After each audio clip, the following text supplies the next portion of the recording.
I'm Yankel, and today I'm going to talk about what has become one of my favorite cuts of all time, and that is the ranch steak. Now, the ranch steak is a cut that comes from chuck, which means it's a very well-used muscle, and it's packed with flavor, but in this case, the ranch steaks are pretty tender if you treat them properly, and they make a terrific, quick cooking cut. Grilling, searing, roasting, broiling, any of those options. Now what I'm gonna do is take advantage of them being frozen solid. Those are 2 solid steaks. I'm taking advantage of the defrosting time. So what I'm gonna do is put them in a marinade, throw them in the fridge overnight, and they're gonna defrost and marinate at the exact same time, which I think is efficient use of time. All right. Using a Ziploc bag so it takes up very little room in my fridge. And we're just gonna go into that bag. Now, one of the keys to tenderizing what are potentially slightly tougher cuts is acid. In this case, I'm using 2 acidic components. Number 1 being red wine vinegar. So we're gonna add a little bit of that right into the bag. And number 2 is orange juice, which adds a little bit of sweetness, but also a level of acidity. And then for some flavor, I'm gonna do Italian seasoning. I've got an Italian seasoning blend. You can use your favorite spices, mix whatever you like. Dried spices work extremely well in marinades. Fresh spices work well too, but you wanna chop them up a bit so that they give off some of their flavor. So we're gonna go right into that. The last thing I'm gonna do is add a little bit of salt to the marinade because that's gonna help the marinade penetrate the meat a little bit faster. It's actually gonna draw some of the moisture out of the meat and then allow the meat to reabsorb all the flavors of the marinade. I'm also gonna add a little bit of black pepper because on a molecular level, black pepper and orange juice share similar flavor characteristics. So they're gonna be a nice marriage in this marinade. All right. Now we're gonna seal that up, and what I wanna make sure is that my steaks are submerged in the marinade.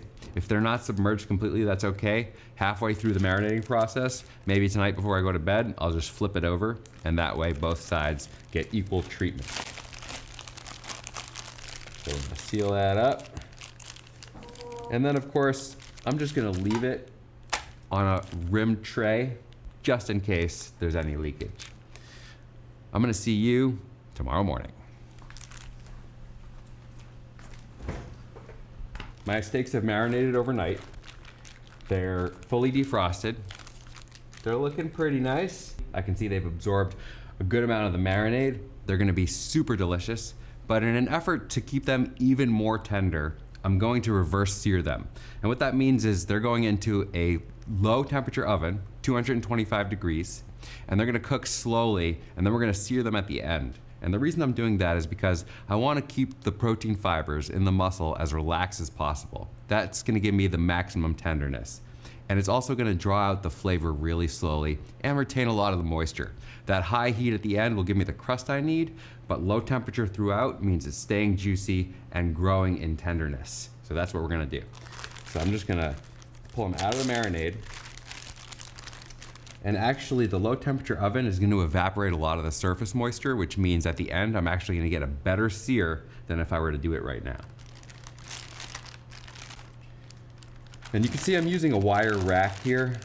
The wire rack helps airflow. It's not essential, but it's really helpful in even cooking. If you don't have a wire rack and you put it on a pan in the oven, halfway through the cooking process you want to flip them over so that each side is getting equal connection to that hot pan.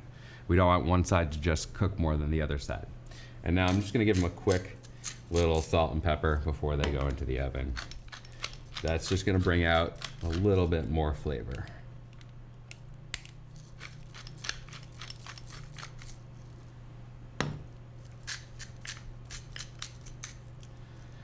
Going into the oven at 225. I'm not gonna give you an exact time yet, but I'll let you know how long it took when I pull them out.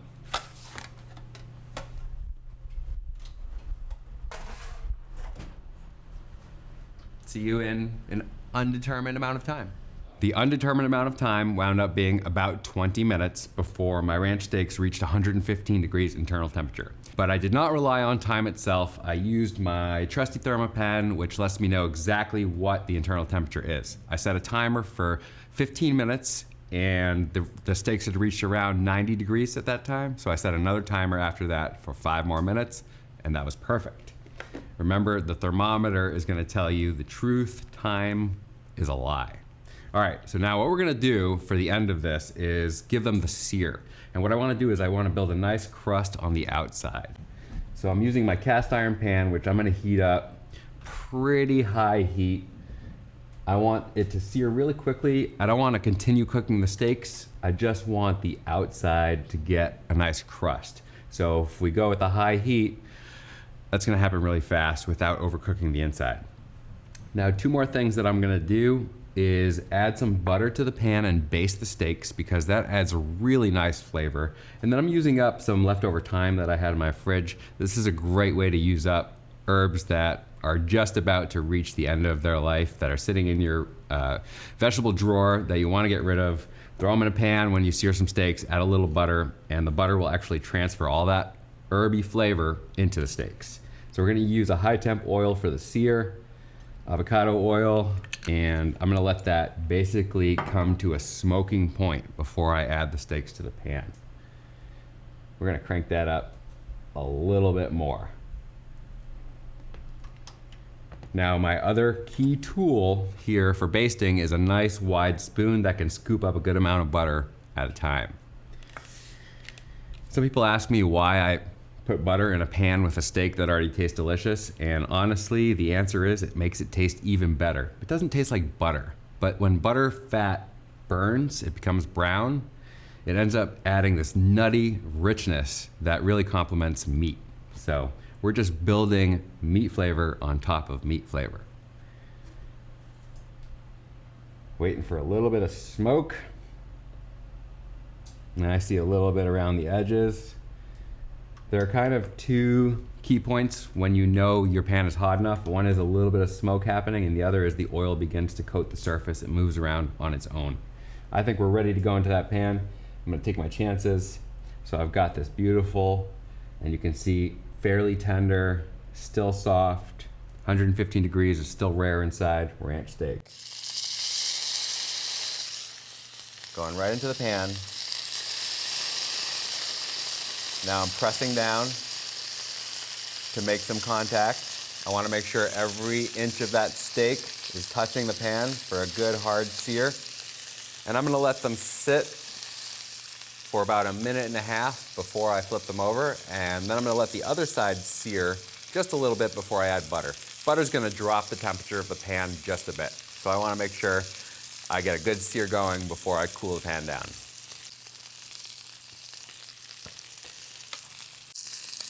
All right. Oh, well, you look at that. That's a beautiful brown sear.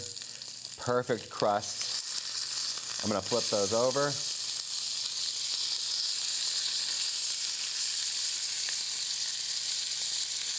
Make sure I have good contact on the other side. And then we're gonna get ready to baste.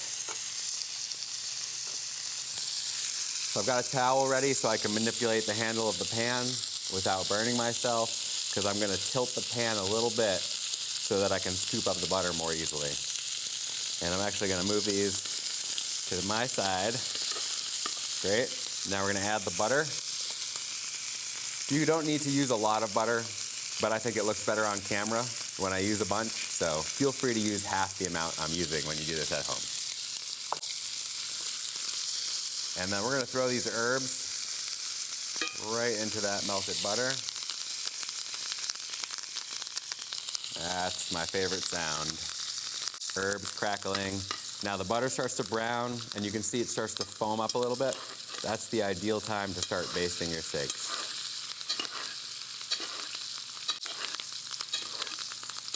And the smell of that time cooking in that brown butter is just intoxicating.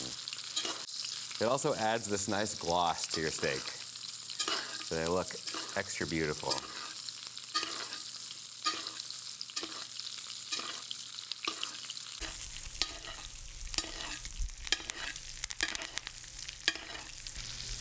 I'm gonna pull these out of the pan. I'm gonna let them rest for about 5 more minutes before I slice them up.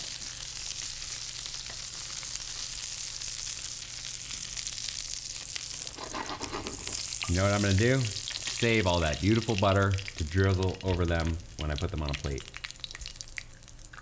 That is thyme and meat butter, and there is nothing better. Ranch steaks have rested about 8 minutes. Texture is feeling pretty good. Now here's the key when it comes to slicing a ranch steak. It is from the chuck. It does have a very distinctive grain, and you wanna make sure you slice thin slices perpendicular to the grain for a maximum tenderness bite. So, I identify the grain. Looks like it's running this way, which means I'm gonna slice perpendicular that way. So we're just gonna go like that. Nice thin slices. Beautiful temperature. Color looks great. Smells really good. Now, one of the keys to grass-fed beef, particularly steaks that come from chuck, is not overcooking them. They already have low moisture levels because the beef tends to be a little bit leaner. And so we wanna make sure that we let it rest long enough that we cook it to medium rare, not much above that, so that it retains all of that natural moisture that it has. That is beautiful looking steak right there. We're gonna put that down on the platter. Now I'm just gonna drizzle a little bit of my thyme basting butter. Beautiful. And because we marinated the steak in orange juice, I'm gonna add a little bit of fresh squeezed OJ right on top to kind of bring out that flavor. So there you have it. Ranch steaks are really, really good if you treat them properly. And the keys there are being delicate, making sure that it doesn't lose its moisture, not overcooking it. I like the low and slow. Overnight marinade really helps. And you're gonna love your ranch steaks. I'm just gonna eat a bite of that.